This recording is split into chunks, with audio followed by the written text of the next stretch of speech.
Hello and welcome to another episode of the joestar podcast.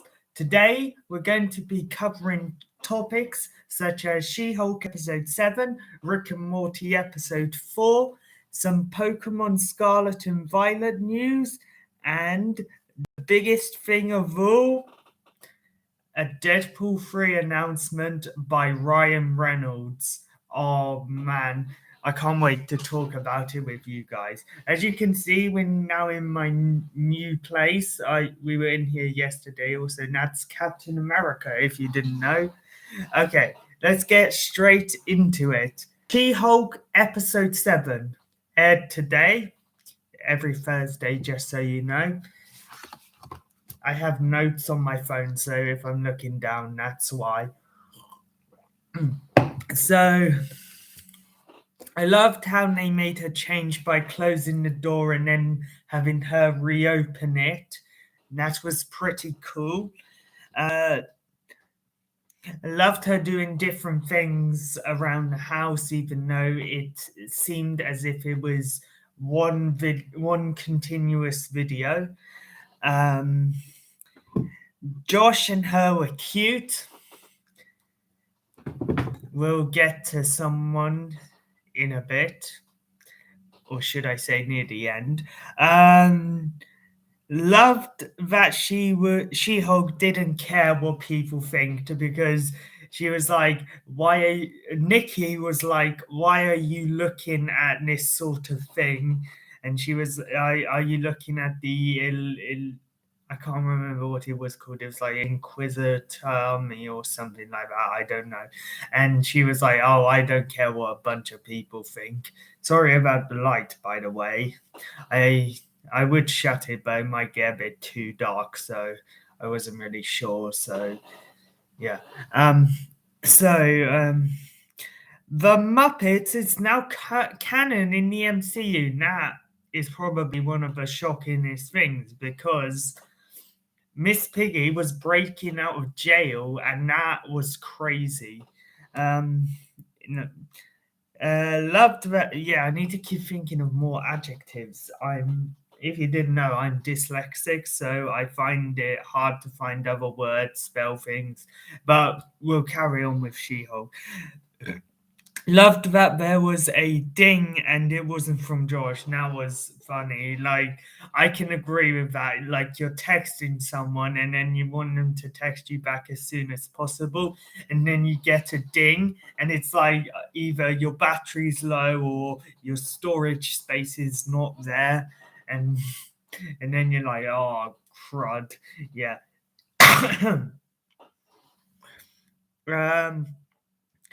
It was funny to see her going in before the patrol officer, which was he was doing the gate thing, and then the gate started to open, and as they opened, Jen just zoomed past, and it was like, thank you, and all that sort of thing. I found hilarious. Loved that Belowski was struck by an electric fence. I accidentally put stuck by an electric fence, but it's pretty cool, and that messed up his parole thing, and they had thought he had turned into the Abomination when he was actually helping his chicken. Yeah, loved the fight between Man Bull and the Illager. Sorry, I don't know how to say certain Marvel characters' names. But it was pretty cool. It was sad to see that Jen's car had been broken because he had thrown him onto the car. Belowski's place was big. It was like almost a full-on mansion, but there were certain bits where I was like, this is too big, it's more naturistic and all that sort of thing. Like, he didn't have Wi-Fi. I wouldn't want to go to that place. I need Wi-Fi to work. Well, sometimes need Wi-Fi to work. Um, like the scene of her looking for Wi-Fi was a nice touch. It was pretty cool. Like she wanted to focus on Josh, see if he texted her back, but unfortunately he didn't, and so he ghosted her. And then moving on to that, moving into that, she went into the talking things with Belowski, telling people to be calm and stuff, and so it was a bit off. And also, like, I know this is nothing to do with this, but I feel like they're using Daredevil way too much in they were using Daredevil way too much in the trailers, and he's not likely to show up until either episode 8 or 9, because they want him to show up and be like, oh, that's a cool cameo. But even though he is a lawyer, there are still things that need to happen for him to, like, you know, appear. Like, he's in a completely different state. And yeah. Um Porcupine and Saracen were nice. They are characters. I won't be able to figure out who they are because I don't really read the comics. I only watch the TV/movies. So yeah. The therapy group was nice, and I loved how they talked about their feelings and how Porcupine should take his mask off. But wait a minute, because that is going to lead into something. Love how they did previously on for a guy that entered, and that guy was the guy who attacked Jen, but he had his hair up, so it was a bit of a yeah, you wouldn't notice it at first until Jen says previously on, and then you figure out who he is after they've done that scene. That's how it happened for me. So yeah. Loved. Oh no, that's something else. Jen is joining the anger group. Jen joining the anger group was good because I feel like she had a lot of stress on her, and so she sat down, talked about her feelings, and was like calm and stuff. Jen going through the phone text was a bit cliche, and it helped her understand that Josh wasn't really the one for her. And she liked that Josh, liked her for Jen and not for She-Hulk. Even though, something came up, and then being She-Hulk is like cheating at being beautiful. Like, if you've heard the saying, not saying, but like people saying, oh, I wish I was her, and they're like the most popular person at school, then that's the sort of thing they're talking about. It was nice that the group was standing up for her, and Porcupine was actually able to take off his mask, but then because it was all smelly and stuff, they wanted him to put it back on. I don't know why he didn't, but I liked how in the not post credit scene, but in the credit drawings, they had him in like a vest and pants, handing over his suit, which the laundry cleaner was like, and so yeah, they wanted him to get it washed as soon as possible. And here we go, the bad thing. Josh was evil. Yeah, he was taking all the data from Jen's phone and then taking a picture of her in bed, and then he just ran off. So I don't know what that was going on about. That might have been something to do with Titania. I don't know.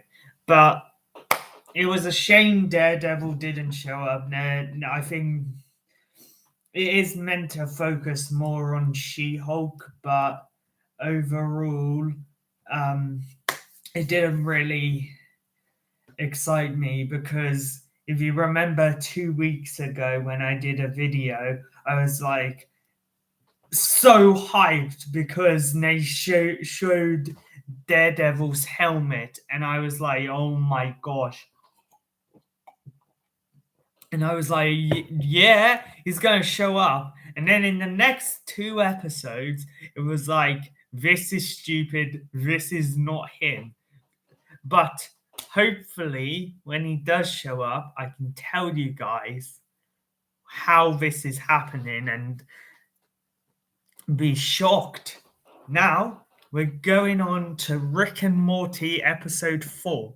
So, the text by T.S. Eliot, it gave me a bit of horror vibes because it did the text and then it said T.S. Eliot and then it went into a dark room and then led to, yeah. Loved night person Rick doing crunches. That was hilarious. He does his own sort of thing. But then this is where things turn upside down. Love that Rick called them Zweebs. Zeebs. Yeah, Zeebs. Gen Z weebs, if you didn't know, because I think that's the sort of area Summer and Morty fit into. Love that they were talented in certain amount of things after they had asked Grandpa Rick if they can each have a night person. Even though Rick and Morty started a podcast as well, which is kind of familiar, if you know what I mean. And I didn't write this down, but Jerry was writing notes to his night person so that later on he could be nice to them. Liked that it showed what it was like for the night people. So like they'd be partly asleep and Beth would be playing the trumpet, Jerry would be writing, Rick and Morty would be doing crunches, and Summer would be doing the dishes. And that is when it flicked in Night Summer's brain. She's not only smart in the morning, she's smart at night. I love the podcast scene, even though this is even though that is more like what a podcast is. I still love what I do. I talk to you guys. I get to see what you're up to and all that sort of thing, even though I know barely anyone watches.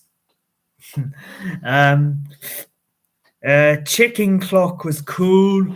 It was bought. Well, yeah, it was put there. Yeah, I think it like laid an egg or something, and then it got burned. Yeah.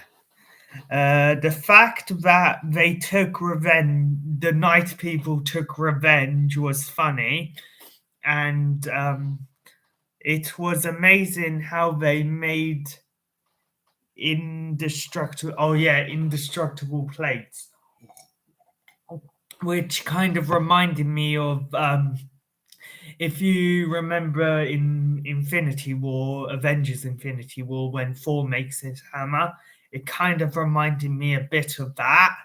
And so it was really cool that they made indestructible plates, because they were annoyed at what the night people. Well, when I say they, I mean Rick was annoyed at the night people.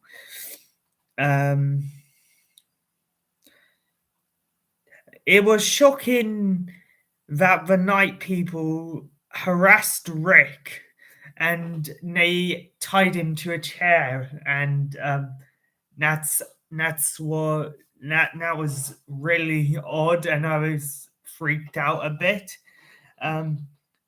Rick being sick was the funny. Oh yeah, because they fed him the dirt and grime, and then he woke up and was like, yuck.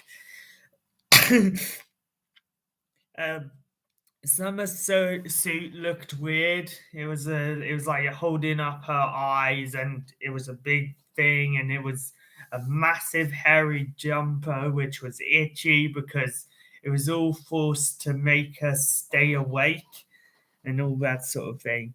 Um, the fact that the night people were building something was shocking, and in the end, it ends up getting blown up like most things. But you know, what can you do? Yeah,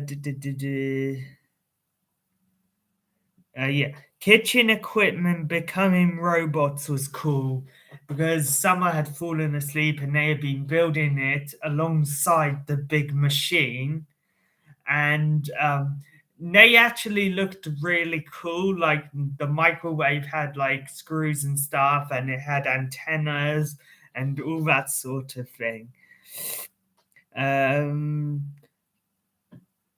Morning people working for night Summer was weird. They had to do own things. They were like cleaning up plates and all that sort of thing. It was a bit odd, but what do you expect from Rick and Morty? It's even weirder.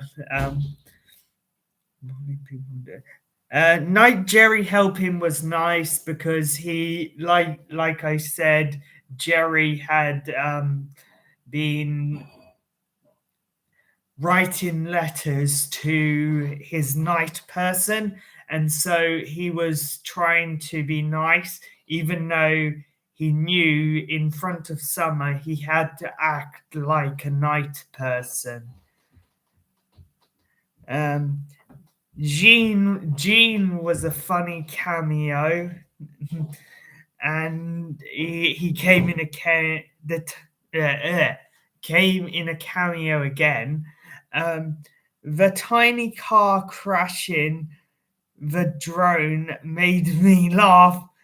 Jerry getting an erection was weird because he'd probably fantasized about Beth strangling him, but Rick was cool. He absolutely destroyed them, and the repetition after the police car crash was hilarious because it's things that make fire happen. So the last one was a dry leaf factory, and and that's how a fire starts.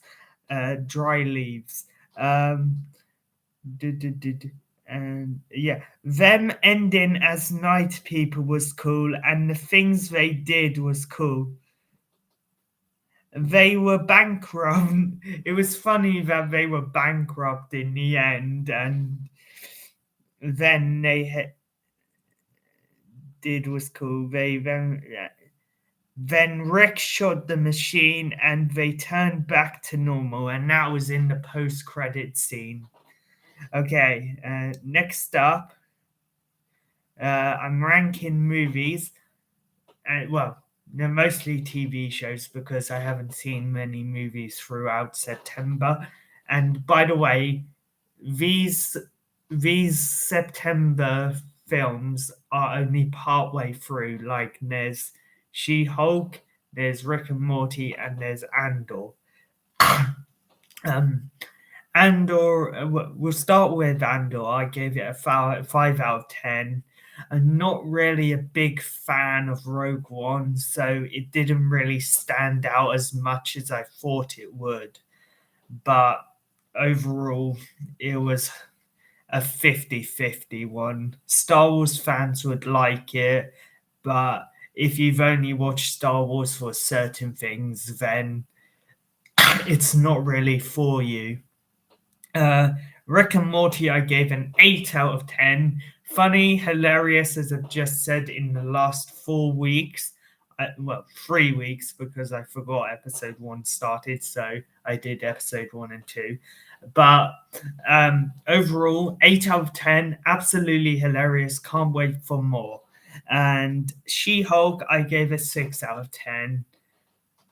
I love that it's focusing on She-Hulk, but I am a little worried they're getting away with certain cameos, like, and they're setting up future movies like World War Hulk, Daredevil Born Again, and that sort of thing. But let's move on. We got some more news on One Piece. There was a One Piece teaser on Twitter, and we got to see a look at the Going Merry. It looks good enough. If I was to score it, it would be a 9 out of 10. It's live action. You got to add something to it if you want to, like, change it about a bit. But overall, it is working. And we also, even though it was just the sign, we got to look at Party Bar, Mokino's Bar, I think it is. Instead of having paint, it's light bars. So it's a little different, but it's doing as good as possible. But we still got the cast. We got certain people. We got the main 5 straw hats is the big thing. So yeah, but if there's any more teases or anything, I'll come straight to you and say, oh, this happened or this happened. So I am actually quite excited for it. When I got the first look, I was like, I wonder how they're going to do it or not. But overall, once I started watching anime, I've been watching the One Piece, not the One Piece. I've been watching One Piece since, I think it's been a couple of years. Like, I was watching, I know this is nothing to do with it, but I was watching the openings when I started watching anime, and that was my Naruto phase. And then I think it was like a couple of years ago I started it, and then I was like, oh yeah, and now I'm in Wano, and so yeah. But any more live action news, Twitter, YouTube, anything, late 2023, we might even get the trailer, but I will tell you about it. Okay, so we got some Pokemon Scarlet and Violet news. So it wasn't much, and it had been leaked. So we got the announcement like 20 minutes ago. So 25 minutes ago. Wiglet. What the hell is it? It's not Diglett, by the way, if you're wondering. They have said it. They even said it in Twitter, YouTube, Instagram, any platform they're using. They're like, this is not a regional form Diglett. It's its own thing. And apparently it's going to be just a water type. I would have expected water ground, but it's Pokemon. Pokemon have been getting a little lazy, and once again, I know they did this in Sun and Moon and stuff like that, but apparently you're going to have a legendary alongside you given to you by the professor, and it will evolve into the legendary from the box you brought. So if you brought Scarlet, it's going to evolve into Miraidon. Coridon, sorry. And if you brought Scarlet, then it's going to evolve into Miraidon. There we go. But the thing is, we're not really sure on that much. I know it's coming out November 18th, so stick around for that. I'll probably talk to you about it. I'm buying the game, so hopefully you guys can. I'm not going to play it on this channel because I don't know gaming like anyone else, but I might play it for a bit and be like, oh, so this does this and this does that. Or I might have watched someone play it and be like, oh, so these people did this, the certain amount of things happened. And now, final thing, the thumbnail on this spoiled it all. Deadpool 3, with Hugh Jackman coming back as a Wolverine variant. I want to make that clear. They're not touching Logan. They're not touching any of the other X-Men. He is coming back as a Wolverine variant. Ryan Reynolds playing Deadpool is amazing. He's probably going to do a Deadpool 4, hopefully. And they're probably going to end up showing up in Secret Wars, which is exciting. And yeah, it's got a release date of September 6th, 2024. Now, 2024 is going to be a big year, and they've got Captain America, and they've got Daredevil, and they've got Deadpool, and they've got Fantastic Four. Yeah, a lot of stuff going down. So, yeah, that is a lot of stuff going down for Marvel in 2024, especially with Fantastic Four, Deadpool, maybe even, Secret Wars, where an X-Men could turn up. But overall, it's pretty amazing. Yeah. Anyway, thank you so much for watching. I hope you enjoyed this podcast. I'll figure out the lighting and stuff later. I don't know if I need to close it or not. And join me next time, where we're going to be continuing with She-Hulk episode 8 and Rick and Morty episode 5.